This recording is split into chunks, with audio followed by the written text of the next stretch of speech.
ushobora gusoma Bibiliya ariko utayiteze amatwi. Birashoboka. Ugasoma igice ukakirangiza ariko ukabura amakuru uvanye muri icyo gice. Ushobora gusenga ariko utari gusenga. Imana ivuga mu buryo bwinshi, ariko kugira ngo twumve ijwi ry'Imana bidusaba guhuguka, bisaba ko tuba duhugutse. Mu Baheburayo igice cya mbere umurongo wa mbere kugera ku wa kabiri aravuga ngo kera Imana yavuganiye na basogokuruza mu kanwa k'abahanuzi mu bihe byinshi no mu buryo bwinshi.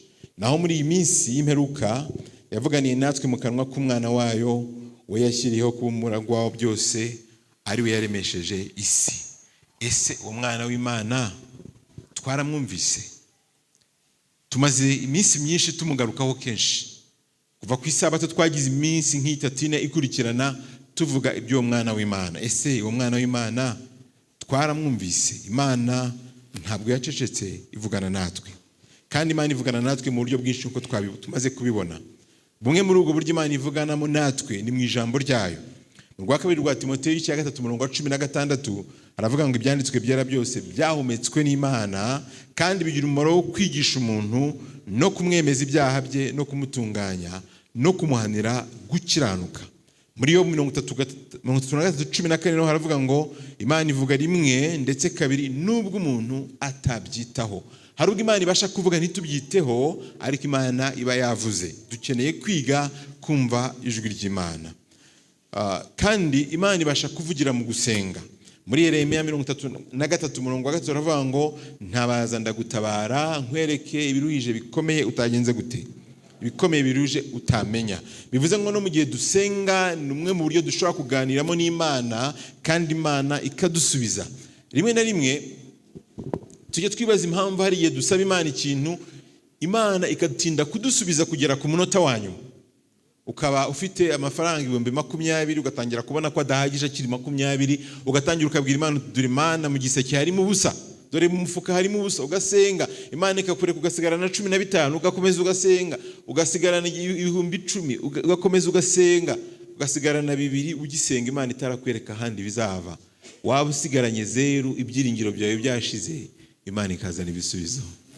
Imana izanye ibisubizo warasenze biroroha kumva ijwi ry'Imana. Ariko Imana izanye ibisubizo tutaragize umwanya wo gutekereza ku buntu bw'Imana bubasha kutuzanira ibisubizo, hari igihe tugira ngo nuko dukora cyane, hari igihe tugira ngo nuko tuzi ubwenge n'ubushobozi bwacu tukabwizera. Mu gusenga rero hari ubwo mu gihe Imana idusubiza twumva ijwi ry'Imana tukabasha kumva, tukabasha gutandukanya ubuntu bw'Imana n'ibindi. Imana kandi ibasha kuvuganira natwe binyuze muri Mwuka Wera uganira natwe. Yohana 16:13 harabivuga.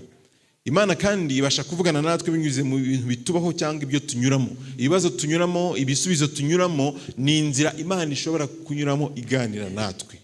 Imana kandi ishobora kuvugana natwe biciye mu bandi bantu. Kabone nubwo abantu batizera, Imana ishobora kubanyuramo igira ngo ivugane n'umutima wawe. Imana kandi iganira natwe binyuze mu byaremwe. Ese twumva ijwi ry'Imana? Hari ubwo umuntu aba ari mu bintu yibeshyamo, ukaba uri mu byaha, ukaba uri mu bibazo bya bindi bigutandukanya n'Imana. Ijwi ry'Imana rikanyura mu bintu bitandukanye bisa n'ibingibi, ariko umutima winangiye ntushake kumva iryo jwi ry'Imana. Ni byiza ko twita kuri ibi. Imana ibasha kunyura mu nzira nyinshi igira ngo ivugane natwe, igira ngo idukebure. Nyamara si ibi gusa, si igihe cy'ibibazo gusa, ahubwo n'igihe cy'ibisubizo. Hari ubwo Imana ishaka kuzamura kwizera kwacu, ikanyura mu byo tunyuramo, ikanyura mu bantu, ikanyura mu ijwi rya Mwuka Wera, ikanyura mu gusenga kwacu kugira ngo ivugane natwe. Ikibazo dukwiriye kwibaza, ese wumva Imana ivuga muri izi nzira, cyangwa utegereza yuko haza ijwi ritangaje ridasanzwe, ukumva imirabyo, ukabona imirabyo, ukumva inkuba zikubita? Ese dutegereza ijwi rimeze gutyo ridasanzwe kugira ngo twumve icyo Imana ivuga? Igihe kimwe ndi umunyeshuri muto nigeze gushaka kubona Imana amaso ku maso. Nari maze iminsi ndi gusenga numva hari ukuntu Imana tubanye neza. Noneho nasomaga ibitekerezo byo muri Bibiliya bya Mose, ukuntu yabonye Imana ikiganza agasaba Imana ngo ayibone, ukuntu yaganiraga nayo. Numva nanjye ko ndi inshuti y'Imana kuko njye bitampiye kado yo kuyibona mu maso tukanavugana nkayumvira. Noneho ndangije nigira inama, maze kubisaba Imana ndavuga nti rero ndaza kujya guhura n'Imana. nizera ko ibinyemereye kiri buze kunyiyereka. Noneho ndavuga ntariko hari igihe nshobora kubikorera ahantu hose mbonye, nk'ahantu abantu bose bicaye ntihabura abandi banyamatsiko baza bagashaka kugira ngo tuyirebane, kuko iyo batari babisabye Imana kandi wenda batiteguye, Imana nanjye igahita inyihisha. Nari nkiri muto, nari mfite imyaka 15, nabaga muri internet, Imana ikanyihisha kuko hari abandi bantu bashatse kwireba. Noneho ndangije njya muri douche, na ahantu nakundaga gusengera nko mu gihe cya pause turi ku ishuri, njya muri douche noneho ntangira gusenga nshaka kugira ngo Imana ize kunyereka. Ndasenga hashize umwanya munini nkabona Imana ntabwo ndi kuyibona, nkajya nsenga nageraho ngafungura amaso kugira ngo ndabe Imana nkabona sindi kuyireba. Noneho ngezaho ndavuga ni Imana, none utanyereka upfe kuvuga ijwi ryawe, wenda uvuga uti nguyu mwana wanjye nkunda nkamwishimira. Nashakaga ibintu nk'ibyo ngibyo. Byaje gusoza ntabonye Imana, ntumvishe ijwi ryayo, sohoka numva mfite ipfunwe n'ikimwaro, ariko nari natinyutse gusaba bikomeye kandi ntabwo byari bibi. Nubwo Imana itanyeretse uwo munsi, sinabonye Imana n'amaso ku maso, ariko umutima wanjye wabonye ubwiza bwayo. Dukeneye kugira ubushake bugambiriwe bwo kumva Imana. Numvaga mfite ubushake bwo kumva ijwi ry'Imana. Dukeneye kugira ubushake bugambiriwe ukuvuga uti Imana ndashaka kumva ijwi ryayo mu buzima bwawe, mu buzima bwanjye. Ikintu cyose ugiye gukora, icyo ugambiriye cyose, cyaba gito cyangwa kinini, ukifuza kumenya icyo Imana ikivugaho. Kandi n'ukuri witegereje Imana ibasha kugira icyo ivuga ku ntambwe z'ubuzima bwawe. Imana ibasha kubikora. Mu rwa mbere rwa Samweli, mu gitabo cya mbere cya Samweli 3:10, tuhabona umwana bita Samweli uko byamugendekeye. Ku murongo wa 10 avuga ngo maze Uwiteka araza ahagararaho aramuhamagara nk'ubwa mbere ati Samweli, Samweli. Nawe ati umbwire kuko umugaragu wawe nteze amatwi. Haleluya. Nakunze iyi mvugo uyu mwana yakoresheje, ni imvugo ikomeye cyane. Yaravuze ati umbwire kuko umugaragu wawe nteze iki. Ntabwo yavuze ngo vuga ndumva, ashwi, kuko vuga ishobora kubwira abandi. Ndumva ni kwa kundi twahoze tuvuga ushobora kumva ariko udateze amatwi. Hari ubwo twumvira abandi, hari ubwo Imana ivuga tukamara igihe kinini twumva iri kubwira abandi bantu. Iteraniro nk'iyi ngiri rikigishwa ukumva hari undi muntu bari kubwira. Wasoma ukajya ubona abandi bantu, wari ufata igice cyo muri bibiri wagisoma ukumva hari undi muntu uri kumeze nkaho uri kubibwirwa. Bakwigisha ukajya ubona abandi bantu ukumva ntago uri kubyibonamo. Ndakubwiza ukuri, urakurikiye pe, mu iteraniro rwose urakurikiye rwose. Ariko ikibabaje uri kumva babwira nyiranaka na kanaka, ntabwo uri kubyibonamo. Nakaga gakomeye iyi Imana isigaye ivuga tugataha twumvise abandi aho kugira ngo twiyumve. Twasonye amagambo avuga ngo ibyanditswe byera byose byahometswe n'Imana kandi bigira umumaro wo kwigisha umuntu. Uwo muntu akwiye kuba njyewe, akwiriye kuba wowe. Ariko iyo twigira abandi dutahiraho. Hari n'abagera kure bakavuga bati Mana, iyo kanaka haba akaba yumvise ibi bintu, iyo kanaka haba nawe akaba yaba ari wowe rusomye ibi ngibi, tuba tugiye kure cyane. Imana yiteguye kuvugana natwe niba dufite imitima yiteguye gutega amatwi ikanumva. Kumva kutarimo kumvira nta mumaro, ni nko kwizera kutagira imirimo. Mu Migani 19:27 aravuga mwana wanjye, reka gupfa kumva ibyo ubwirizwa ngo wiyobagize amagambo y'ubwenge. Rimwe na rimwe tunanirwa gutega Imana amatwi kuko turangaye cyane. Harubwo tuba turangaye duhuze. Imana yavuga nitwumve. Isi igenda itwereka ikanatubwira ibintu byinshi, ku buryo bwinshi bw'amakuru dufite butwibagiza y'ingenzi kuruta yandi. Ibi ni ibihendo by'isi. Biragoye ndetse cyane kubika ijambo ry'Imana mu mutima yacu hejuru y'amakuru yose isi igenda iduha buri munsi. Ayo makuru abasha kuba asanzwe, ariko ayo makuru agatuma tutumva ijwi ry'Imana. Muri Zaburi 119:11 aravuga ngo nabiki ijambo ryawe mutima wanjye kugira ngo ntagucumuraho. Uburyo rukumbi bwo kugira ngo tudacumura ku Mana nuko tubikira ijambo ry'Imana hehe? Mu mitima yacu. Ijambo ry'Imana riraturinda. Iyo ugenda mu nzira ufite handitswe ngo, iyo ugenda mu nzira hari ijambo wasomye ryakoze ku mutima wawe, wa mwanya urimo uragenda uryuza, ibigeragezo bikaza, ibyaha bikaza imbere yawe, ibishuko bikaza. Ndababwiza ukuri, ijambo ry'Imana ni umurinzi ukomeye mu bihe nk'ibyo ngibyo, kubera yuko riba ryanditswe mu mitima yacu. Iwacu mu rugo dukunda gukoresha imvugo yitwa shifo. Shifo ni igihanaguzo cya giponje mwarimu ahanaguza ku kibaho. Dukunda gukoresha ijambo bita shifo iyo umuntu akunda kwibagirwa cyane cyangwa iyo tubonye umuntu yibagirwa cyane dukunda kumubwira mu rugo iwacu ngo wagira ngo ufite shifo mu mutwe, mbese ibintu bije ufite ikintu kita kibihanagura mu mutwe wawe. Amakuru isi duha nayo ameze nka shifo, ihanagura ibyo Imana yandika mu mibereho yacu, nubwo yaba atari amakuru mabi, nubwo yaba atari amakuru mabi rwose. Ubwinshi bwayo, ubwinshi bw'amakuru dufite, muzitegereza amakuru twakira ku munsi aca hirya no hino, ayo ubwirwa n'abantu, ayo ureba muri televiziyo, ayo ureba muri telefone. Ubwinshi bw'amakuru dufite ubwabyo bibasha kuba shifo ihanagura ibyo Imana yanditse mu mitima yacu. Tunanirwa gutega Imana amatwi, kandi kuko duhugiranye cyane. Kurangara no guhugirana biratandukanye. Ushobora kurangara, uburangare ni bubi, ariko ushobora guhuga ku mpamvu nziza. Turahugiranye cyane. Iyi ni turufu ikomeye Satani akoresha mu bakristo muri iki gihe, guhuga ku mpamvu nziza, ku mpamvu zumvikana. Turahuze, dufite impamvu nyinshi, izo tuzi n'izo tutazi, zose zitumye duhuga. Izo twumva ko zumvikana n'izitumvikana zituma duhuga. Dufite impamvu zituma tudafite umwanya wo gutega Imana amatwi. Muri Mariko 9:19 aravuga ngo maze amaganya y'isi n'ibihendo by'ubutunzi n'irari ryo kwifuza ibindi, iyo bibinjiye mu mutima biniga iryo jambo ntiryere. Ibi ni ibintu bisanzwe. Amaganya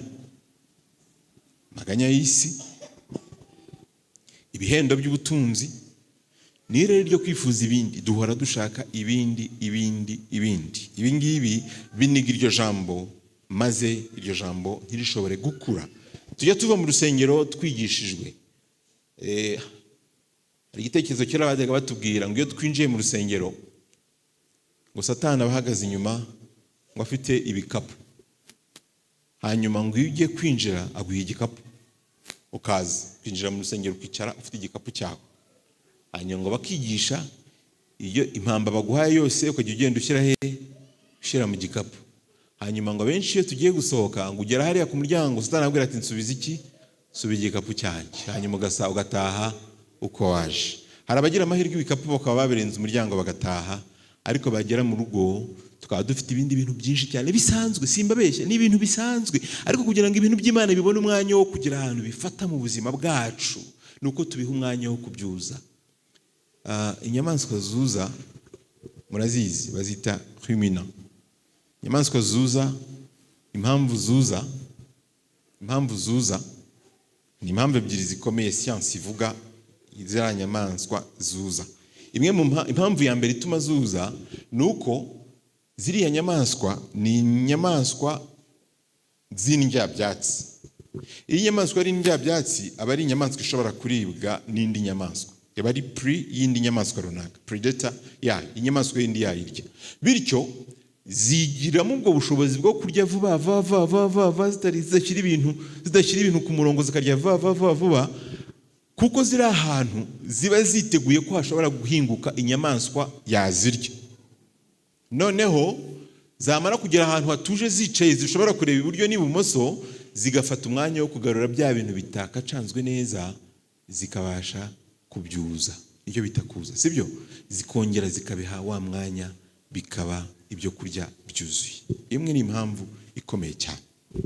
Natwe nk'abantu bafite umurezi Satani uturwanya, igihe twize iby'Imana twakwiye kubyakira n'imitima yihuta yishimye, tubirya vuba, ariko tukaza kugira umwanya wo kwicara hamwe tukabyuza. Kuko umurezi wacu Satani ahora azerera.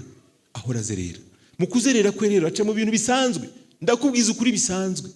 Hari igihe dusohoka mu rusengero twafashijwe pe, ariko iyo ugashyiramo seri 3, muzambabare narazibasiye cyane. Iyo ugiye ugashyiramo seri 3, kwa kuntu wari wafashijwe kwinshi, wumva ibintu by'Imana byakuze mu buzima bwawe, bihita bihanagurika. Satani akoresha uburyo busanzwe kugira ngo aduhindure abantu basanzwe. Nyamara dukwiriye kuba abakristo batagenje gute? Badasanzwe. Ejo umuntu yambwiye amagambo ntashobora gutinyuka kuvugira aha, ariko yarambabaje. Ariko yararimo aravuga kubizera bitoro byacu. Byarambabaje cyane. Ariko reka mbabwire abantu b'Imana, dukeneye kwemeza isi ko turi itorero ryasigaye. Dukeneye kwemeza isi ko turi abana b'Imana. Simbabeshye, turabikeneye. Kandi kugira ngo tubibemeze nuko twemera guhagararana n'Imana, tukumva ijwi ry'Imana kandi tukiga kuryumvira. tugatindana n'Imana, isi yaza tukayiha umwanya muto. Isi ndi kuvuga ni bya bintu biturangaza, bidutwara umwanya, bya bihendo. Kera hari imvugo njyambura nanjye vuga ngo kera tukiri mu cyaro, ntabwo nabaye mu cyaro, mumbabarije. Kera bamwe bakiri mu cyaro, nanjye najyaga njyayo. Najyaga mbona abantu ku mugoroba bicara bafite itara rimwe ryarindi rya peteroli. Kubera ko ryabaga ari rimwe, wasangaga abantu bose barizengurutse. Twabaga tuzi neza ko naga nagiye, twabaga tuzi ko neza ntabwo bari bwihanganire gucana peteroli yabo kugera saa 5 z'ijoro. Twicaragaho tukiga ibyigisho, tukaganira, nka saa 2 tukajya kuryama. Ibirangaza byari bikeya. Ubu birangaza ni byinshi ku buryo abantu baryama saa 5 message zo gusubiza zitarangiye. Sibyo yemwe? Zitarangiye tukizifite. Saa 6 zitarangiye tukizifite. Noneho ya makuru twakomeje kubika mu buzima bwacu, yani ikintu Imana yavuganye natwe. Satani aragenda agakoresha ibintu bisanzwe akabihanagura burundu ku buryo wongera ugasubira hahandi wari uri, ibintu by'Imana bikavamo burundu. Washaka kabaraga ukakabura. Twirinde cyane uko tutagenda nk'abatagira ubwenge. Impamvu nziza wagira uko yaba yumvikana kose yatuma utarya, wagira inzara. Ntabwo intungamubiri ziboneka mu byo kurya zishobora kuvuga ngo rwose yahuze, yagize akazi kenshi kandi afite abana agomba gutangira minerivare no kubagaburira, none kuko yahuze cyane reka intungamubiri zijyane mu mubiri we zigende zijyemo. Ashwi, nubwo ufite impamvu yumvikana, iyo utariye ugira inzara, iyo utariye uhomba intungamubiri z'ibyo kurya. Impamvu nziza yose waba ufite yatuma unyagirwa ukajya mu mvura. Wenda uri kwanga kumuvujya mu baturanyi cyangwa umuvoteye inzu, ugiye hanze ufite impamvu nziza ituma ukuraho ayo mazi ukayashakira inzira. Impamvu uburyo yaba yumvikana kose ugiye mu mvura watoha. Nibyo cyangwa sibyo? Watoha. Bene data, reka mbabwire ko impamvu nziza yose waba ufite, uko yaba yumvikana kose, uko yaba ari nini kose, izatuma udatega Imana amatwi, uzabaho ingaruka z'umuntu udatega Imana amatwi. Nubwo byaba byumvikana, uzabaho ingaruka z'umuntu udatega Imana amatwi. Tunanirwa kandi gutega Imana amatwi kuko tudafite ubushake bwo gutega amatwi ikivuga. Akenshi Imana ivuga natwe turavuga, tugaterana amagambo nayo. Ugasanga turi kubwira Imana impamvu zumvikana. Ega Mana, urabibona ubuzima bwaranze, urabibona Mana, nicyo gihe tugezemo. Ubuse umuntu yatera imbere gute? Ubuse nabwira abantu ibi bintu bakabyakira gute? Ubuse abantu ntago bazanyita umunyamisozi. Dufite impamvu nyinshi. Mbese tugenda tubwira Imana, Imana ivuze ikaguha umucyo mu buzima bwawe, ufite ibintu byumvikana. Warabiremye, isi yarabiguhaye, uzagenda ukabwira Imana. Ugasanga uri kuburana, abarundi babyita ngo nuguharira. Uri kuburana n'Imana uyiha impamvu. Mbese igihe kikazagera guhora ubwira Imana impamvu zumvikana, uyibwira impamvu ukagira ngo Imana yarabyumvise, ukabaho muri bwa buzima buraho bw'akazu yaze kubera impamvu kuko Imana ivuze uravuga, Imana yavuga ukavuga. Abantu dukunda kuburana ku buryo n'Imana ivuga tukaburana. Dukwiriye kwiga gutega Imana amatwi. Haleluya. Yavuga tukumva. Dufite proposition nyinshi mu mitima yacu. Umwana w'Imana ntafite aho kurambika umusaya. Gutega amatwi bisaba kugira ngo tuze duhugutse, ufite umwanya no kugabanya impaka, ukumva kuko ukeneye kumva no gutega amatwi. Igihe kimwe twigeze kwiga ikigisho cyavugaga gusenga no kwiga ijambo ry'Imana. Ndabyibuka hari mu gitondo, ryari iteraniro rya burakeye. Noneho umuntu umwe arabaza ati, icyahabwa umwanya kuruta ikindi ni ikihe? Cyangwa se haramutse hari kimwe hakorwa ikihe? Gusenga no kwiga ijambo ry'Imana. Igisubizo ngiye gutanga cyatanzwaho ntabwo gikuyeho gusenga, ariko yarasubije aravuga ngo igihe hari ugusenga no kwiga ijambo ry'Imana, hari kimwe gikwiye gushyirwamo imbaraga kuruta ikindi, nahitamo kwiga ijambo ry'Imana ngatega Imana amatwi, kuko iyo Imana ivuga ibasha kuvuga ibyo ntazi. Ariko iyo nsenga mba ndi kubwira Imana ibintu akenshi isanzwe izi, bitari amakuru mashya ku Mana. Icyo nshatse kuvuga aha, ntabwo nshatse kuvuga ko gusenga bidafite akamaro. Gusenga ni ingenzi rwose, dukeneye gusenga. Kimwe mu ngorane tugira mu itorero ryacu, turi abantu bagenda bakamira igitabo tukakimira, ariko ntitugira umwanya wo kwiriza ubusa no gusenga kugira ngo Imana yandike mu buzima bwacu ibintu tuba twize mu bitabo. Ibintu twize mu bitabo iyo bidafite Mwuka Wera ntibigire guherekezwa no gusenga, ndababwiza ukuri bihinduka amakuru n'ubumenyi, ntabwo bihindura umutima. Ntabwo dukeneye ku bantu bazi ibinararibonye, bazi ibintu byinshi. Ntabwo dukeneye kuba abantu bafite amakuru menshi cyane mu byanditswe byera, ngo usange kuva mu itangiriro wakora incamake y'itangiriro, ugakora incamake yo kuva, ugakora incamake ya Yesaya, ukagera mu byahishuwe. Ntabwo ari Imana idushakaho. Imana ishaka ni uko twumva ngo handitswe ngo, hasobanura ngo iki, bikora iki mu buzima bwanjye. Sibyo hemwe? Ni Imana ishaka. Si ukumvira abandi bantu, yabwiye bakanaka, tuya tunezezwa nuko amavuna tuza tukabwira abandi, ariko ducyuye iki bene data? Reka duhe Imana umwanya, tuyitega amatwi. Gusenga ni ngombwa, ariko dukeneye kumva ijwi ry'Imana. Imana iravuga, ariko ijwi ryayo ryumvikana neza kandi cyane ku bantu bayitegereza. Hahirwa abategereza Uwiteka. Ijwi ryayo ryumvikana cyane ku bantu biteguye kuyitega amatwi. Hari inzitizi nyinshi zitubuza gutega amatwi Imana. Ndakomeza gukoresha ijambo gutega amatwi aho gukoresha ijambo kumva, kuko kumva ni ijambo riri passive, ni ijambo waba ubishaka waba utabishaka, amatwi yacu ahora afunguye. Sibyo yemwe? Amatwi yumva ibyo yagennye n'ibyo atagennye, yumva ibyo yagenewe n'ibyo atagenewe, yumva ibyo ashaka n'ibyo adashaka kumva. Amatwi yacu nuko ateye. Kumva ni ibintu bisanzwe byizana gutyo, ariko gutega amatwi bisaba kugira ngo bihe umwanya, uvuge ati biri kuvugwa ngo iki, bisobanuye ngo iki. Sibyo? Bisobanuye iki? Iyo wumva indirimbo iri mu rurimi rwo muri Korea, iyo ndirimbo urayumva, sibyo? Amatwi yawe ari kuyumva kuko arafunguye, arayumva, ariko ntabwo uyiteze amatwi, kuko ntabwo urwo rurimi rwose urwumva. Niba ururimi rwo muri Korea utarwumva, ntabwo uyiteze amatwi, ntabwo uzi ngo bivuga iki. Icyuma gisya hano haruguru kiramutse gihari, iyo kirimo kirasya, kiri gusya, turacyumva, tukavuga ati icyo ngicyo cyuma gisya, ukize arakimenya, ariko ntabwo tuba tugiteza amatwi. Ntabwo tuba tugiteza amatwi. Tubasha gutandukanya hari haramutse hanyuze imodoka y'ivoatire n'imodoka y'igikamyo, amajwi yabyo ubwabyo dushobora kuyumva tukavuga ngo iki ni igikamyo, iyo ni ivoatire, tukabitandukanya. Turabitandukanya kuko tubizi, amatwi yacu arafunguye, arabyumva, ariko ntabwo tuba tubiteze amatwi. Mu rwandiko rwa mbere rw'Abakorinto 13:1 harabivuga ngo, nubwo navuga indimi z'abantu n'iz'abamarayika, ariko singira urukundo, mba mpindutse nk'umuringa uvuga cyangwa icyuma kirenga. Tubaye abakristo cyane, tubaye abakristo beza, tubaye abakristo babizamo cyane, ariko ntitugire urukundo, tuba tumeze nk'ikintu gifite ijwi ariko kidafite ubusobanuro. Umuringa n'icyuma ni ibintu bibiri byirangira, ariko ntibivuga. Turabyumva ariko ntabwo tubitega amatwi. Dukwiriye kwiga gutega Imana amatwi kuruta uko tuyumva. Ezekiel 12:2 aravuga ngo, mwana w'umuntu, turana n'ab'inzu y'abagome, bafite amaso yo kureba ntibabone, bafite amatwi yo kumva ntibumve, kuko ari ab'inzu y'abagome. Hari ibintu biziba ubushobozi bwacu bwo kumva. Icyambere, ibyaha biticujijwe cyangwa umuntu adashaka kwicuza. Iyo ufite ibyaha uticujije cyangwa udashaka kubyicuza, wumva ushaka gukomeza kuba umunyenga wabyo. Buri wese yishakira ibye. Wishakira ibyawe nishakira ibyanjye. Byaba bishoboka ko mu buzima bwacu twese twabigira, cyangwa mu gihe runaka wabigira. Ko ufite ibyaha uticujije cyangwa udashaka kwicuza, ibi byaha bituma utumva ijwi ry'Imana. Iyo Imana ivuze, kubera umunyenga n'uburyohe bw'ibyo bintu ufite ushaka kunyuramo, ntabwo ijwi ry'Imana ushaka kuryumva. Ndashaka kunguka cyane, n'abandi barunguka. Ubwibone nibyo turarikiye.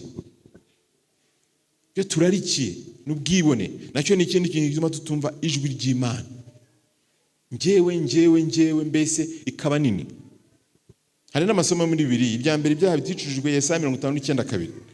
Ubwibone nibyo turarikiye, Imigani 3:5-6. Urusaku rwo guhugirana, Zaburi 46:11. Ntitubasha kumva ijwi ry'Imana ryongorera turi mu kivunge. Mwuka Wera aganira na buri muntu ku giti cye, akagusanga, akavugana nawe. Nubwo adakunda gutsimbarara ngo atinde ku bintu, ariko gusanga ku giti cyawe, ku buryo ibyo akubwira, ibyo akongorera n'umuntu mwegeranye gute, mubyigana gute, ntashobora kumva ijwi ry'Umwuka Wera yakongoreye. Dukeneye gutega amatwi Imana, tukumva ijwi ryayo. Twaba duhagaze neza mu kwizera cyangwa duhagaze nabi, dusaba Imana idushoboze kumva ijwi ryayo. Yesu yajyaga yirirwa yigisha, akagenda akabwiriza abantu, akajya mu misozi, ariko byagera nimugoroba akaza kubwira abigishwa bati, mureke tugende tujye hiherereyeho gato, tujye handi hantu hirya gato, tuve hagati mu kivunge cy'abantu. Yesu yabaga ashaka kugira ngo agire umwanya wo gutega amatwi se wo mu ijuru. Niba Yesu yarategaga Imana amatwi, njyewe nawe turi bande badakwiriye gutega Imana amatwi? Dukeneye kenshi kugira hirya gatoya tukumva ijwi ry'Imana, ukumva ibyawe ku giti cyawe. Ababwiriza bajya bagorwa, ababwiriza ubwo ndavuga twebwe babwiriza, abandi bigisha ibyigisho, abaririmbyi muri amakorari, tujya tugorwa kenshi kuko dusanga twikoreye ubutumwa dushyiriye abandi bantu. Umuntu umwe yagize kumbwira igitekerezo cy'umuntu umwe wari umuyobozi mukuru rwose, wari ku rwego rukomeye cyane. Hanyuma uyu muyobozi ngo yari afite ikibazo cy'uko yajyaga akunda gusinya impapuro atasomye. Bakamuzanira umusekreteri, bakamuzanira ibintu undi akabisinya atabanje gusoma bya bintu. Umunsi umwe abandi bayobozi bagenzi be baza kubimenya, umuyobozi wari umukuriye aza kubimenya. Amaze kubimenya aza kumutega umutego, afata ibaruwa ayandika mu izina ry'uwo nguwo utarakundaga gusinya. Kandi iyo baruwa yari ifite impamvu ivuga ngo gusezera ku kazi ku mpamvu zanjye bwite. Uri kubyumva? Amaze kwandika iyo baruwa bayiha umuntu n'undi, arayimushyira amubwira ati birihutirwa. Undi nawe arangije ahita afata signature, arasinya ya baruwa, iragenda. Hanyuma nyuma y'iminsi ngahe agiye kubona abana ibaruwa yindi ije imusubiza ko ubusabe bwe bwumviswe. Umusekreteri wayizanye we yarambwiye ati iyo si yo gusinya, ahubwo bampaye ibaruwa niyo gusinya ariko yuko wayakiriye, urebe ibyanditsemo. Undi arebye ati tuhereye ku ibaruwa yo kuri tariki isaba ko usezera ku kazi ku mpamvu zawe bwite, turakumenyesha yuko tukwemereye kandi tukwifurije amahirwe menshi mu buzima bundi uzakurikira. Ndarikanga ati njyewe nandika ibaruwa ivuga yuko nsezera ku kazi. Barangije bari bamuhaye na kopi yayo ayifite aho ngaho. Icyamubayeho, yagize isoni zimurisha uburozi, ava ku kazi aragenda kuko yari afite umuco wo kudasoma, agasinya ibyo atasomye. Hari ubwo natwe mu buryo runaka tujye dusinya ibintu tutasomye. Baririmbyi, abwiriza, basanga dufite umwanya umwe wo kwihinga kuko tugiye. Saba Imana uti Mana mfasha mfashwe mbona uko njya gufasha abandi. Ibisengesho ryawe muririmbyi, ibisengesho ryawe mubwiriza, va mu kivunge wumva ibyawe, iga gutega Imana amatwi. Shaka ibeteri hawe, aho uhurira n'Imana, uhabonera Imana, uhabonera urwego ruriho abamarayika bagenda n'abagaruka, abajyanye ibyifuzo n'abagarura ibisubizo. Muzi iki gitekerezo Yakobo igihe yarageze ahantu ananiwe cyane, ananijwe n'urugendo rw'ibyaha bye no guhunga. Igihe kimwe Imana iramusanga, nuko mu nzozi arota ahantu, abona abamarayika bamanuka, abandi bazamuka, abandi bamanuka, abandi bazamuka. Ndabasabira kugira ngo tugire beteri hacu, ugera ahantu uhurira n'Imana, wumva ijwi ryayo. Gutega amatwi Imana kuzana umugisha mu buryo bwinshi. Yesaya igice cya 18 aravuga ngo nimuze tujye inama. Imana irifuza kujya inama natwe abantu bacumuye, abantu baciriritse. Nimuze tujye inama, niko Uwiteka avuga. Yakobo 1:22, ariko rero mujye mukora iby'iryo jambo, atari gupfa kuryumva gusa mwishuka. Gutega amatwi Imana biratuyobora bikanaturinda. Yesaya 33:21, kandi nimujya kunyura iburyo cyangwa ibumoso, amatwi yawe azajya yumva ijambo riguturutse inyuma rivuga riti iyi niyo nzira, muba ariyo mukomeza. Zaburi 32:8 naho habivuga neza. Kandi gutega Imana amatwi byubaka kwizera kwacu. Gutega Imana amatwi bizana amahoro mu mitima yacu. Ndagira ngo turebe igitekerezo kimwe dusorezaho kiboneka mu gitabo cya mbere cy'Abami igice cya 13. Iki gitekerezo ritugaragariza uburyo ijwi ry'Imana rikenera kumvirwa kumaramaje, si ukugenekereza, si ukugeragereza. Iyi nkuru iboneka mu gitabo cya mbere cy'Abami igice cya 13 tuhabona igihe Imana yohereje umuhanuzi, Bibiliya imwita ngo umuntu w'Imana. Uyu muhanuzi yari avuye i Yuda ajya i Beteli. Ukuntu byagendekeye uyu muhanuzi ni gute? Uyu muhanuzi yaje aje guhanurira Yerobowamu n'igicaniro cye. Yerobowamu yari yarahimbye igicaniro, akajya afata abantu ashatse bose akabahindura abatambyi, akabimika ku giti cye, abaje babishaka bose akabagira abatambyi. Nuko uyu muhanuzi wari uturutse i Yuda aza kuza kuri icyo gicaniro, arahanura aravuga ati, wa gicaniro we, dore ugiye gusaduka, aho uri hose huzure ivu. Uyu mwami Yerobowamu abyumvise arakarira uwo muhanuzi witwaga umuntu w'Imana, arangije amutunga urutoki. Ari umuhanuzi ukomeye. Amutunze urutoki ngo ukuboko kwa Yerobowamu kuhita kunanirwa, ananirwa kukugarura, ananirwa kuguhina mu yandi magambo. Nuko bimunaniye aravuga ati, mbabarira utakambira Imana yawe, hanyuma Imana yawe inkiriza ukuboko. Nuko atakambira Imana, ukuboko kwa Yerobowamu kuragaruka. Komaze kugaruka, Yerobowamu aramubwira ati, rero dore wangiriye neza, ngwino tujye iwanjye dusangire turye tunywe. Ntiyari impano nziza ahawe n'umwami? Ntiyari impano ikomeye? Kugira ngo umwami agutumire ku meza ntabwo ari ikintu gisanzwe. Njyewe nawe twicare hamwe dusangire turi babiri. Nuko Imana yari yamubwiye ngo aho uzajya ngutumye ntuzagira ikintu uzaryayo, ntuzagira ikintu na kimwe uzanywayo, kandi inzira waciye ugenda ntaba ariyo uzanyura, igihe uzabigenza gute? Ugaruka. Uyu muhanuzi abwira Yerobowamu ati, ntibishoboka, ntabwo mbasha kugira ikintu na kimwe nkora, sinshobora kugira ikintu ndya aha ngaha, sinshobora kugira ikintu icyo ari cyose ni inywa aha ngaha, kandi inzira nanyuze igihe bari bakiri kurya, wa muhanuzi w'umusaza wamugaruye akamusubiza iwe, aramubwira ati, ijwi ry'Imana rirambwiye ngo ntabwo umurambo wawe uzagera mu mva y'abasogokuruza, kuko wanze kumvira Imana ivuga, wanze gutega amatwi Imana ivuga, bityo rero umurambo wawe ntuzagera mu gituro cy'abasogokuruza. Nuko umuhanuzi wamuhindukije aba ari nawe umuhanurira ibindi. Hanyuma bamaze gusangira, wa muntu w'Imana arongera afata inzira, aragenda, kandi yerekeza inzira itari yo yari yanyuzemo aza. Icyamubayeho ni uko ari mu nzira, intare yaraje imukura ku ifarashi yari ariho, ntiyanamurya, iramwica. Maze kumwica, umurambo wari uryamye aho ngaho, iruhande rwayo ya farashi ihagaze ari nzima, n'intare ihagaze iruhande rwayo itigeze iyikoraho rwose. Abantu baza kumenya ayo makuru, hanyuma bagaruka kuri wa muhanuzi, baramubwira bati, twabonye umuntu wapfuye bimeze gutya na gutya na gutya. Hanyuma afata inzira arongera ajya kureba, ageze yasanga ni wa muhanuzi, wa muntu w'Imana wanze kumvira Imana.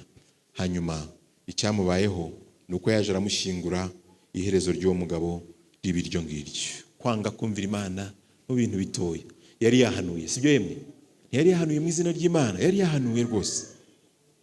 Ndetse yanze no kurya ibyo kurya by'umwami, ariko arya ibyo kurya by'umusaza w'umukene kuruta umwami, sibyo yemwe? Ndetse yari yanyuze n'inzira, yabyubahirije byose, ariko kutumvira Imana mu kintu gitoya byaje kugira ingaruka. Uyu muntu w'Imana yari yagerageje, ntiyarya ibyo kurya by'ibwami, anasubirayo n'izindi nzira, ariko Satani anyura muri wa muntu wundi wise umuhanuzi. Tujya duhura n'amajwi nk'aya ngaya, twagerageje. Erega nanjye ndi umukristo, ubuse nanjye ndi umukristo, erega Satani agira ngo twisanisha n'abandi. Erega nanjye ndi umudivantiste, Imana irabizi ko ukeneye diplome, ukeneye akazi, ukeneye kubaho. Rimwe gusa si ubwo urumva hari icyo ritwaye, uzihane. Erega Imana irabizi ko turi abantu. Izo mvugo zose zitugarukaho. Nyamara hari ubwo kugerageza biba bidahagije. Mose yari yaragerageje, sibyo yemwe? Mose ni umwe mu bantu babayeho mu mugambi w'Imana kuva avutse. Mose amara imyaka 40 ya mbere atuye kwa Farawo kugira ngo yige ubuzima bwo kwa Farawo. Mose muri ubwo buzima ntiyari yarahigiye guca bugufi no gutwara ubwoko bw'Imana nk'intama z'Imana. Imana iragenda imumaze imyaka 40 mu butayu kugira ngo yige kuyobora ubwoko bw'Imana. Mose avuyeyo aza guhangana na Farawo, aza afite wa mutima ushobora kubwira Farawo kuko yabaye iwe, ariko afite na wa mutima ushobora kuyobana n'ubwoko bw'Imana neza, kugeza kuri rwa rugero twabonye ku isabato, avuga ati Mana, aho kugira ngo urimbure ubu bwoko umpanagure mu gitabo cy'ubugingo. Mose ntiyari yaragerageje nk'uko abyaramo. Imyaka 40 ya mbere irashira, iya kabiri irashira, 40 ya gatatu nayo igeze ku musozo, nuko Mose kugerageza kurarangira. Uza yari yagerageje, aravuga ati isanduku y'Uwiteka igiye kugwa, arayiramira agwa aho ngaho.